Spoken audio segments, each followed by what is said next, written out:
I dati lo dimostrano, gli incidenti, seri gravi sono nettamente in calo, gli incidenti diciamo, di media importanza comunque sono in calo, l'attenzione alla sicurezza, al mantenimento delle piste, alle protezioni è uno dei primi obiettivi che tutte le società hanno. Piste sicure quelle dello Sci Veneto, dalla prossima stagione ancora di più. In attesa della neve, ecco quindi pronti gli addetti alla sicurezza, sono una trentina già formati ed ora associati in una cooperativa.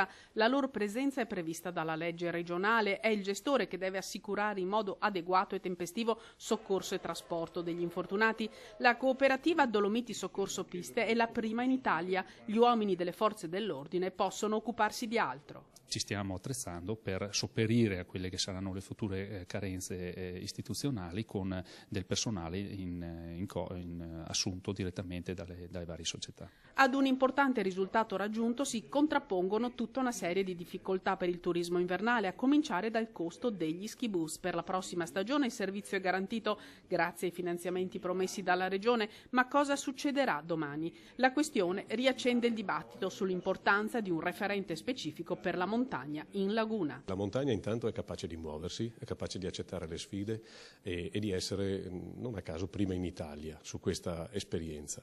Abbiamo fatto la nostra fatica, abbiamo trovato grande senso di responsabilità negli amministratori e nei tecnici, tanto che siamo riusciti insieme ad organizzare questa cosa.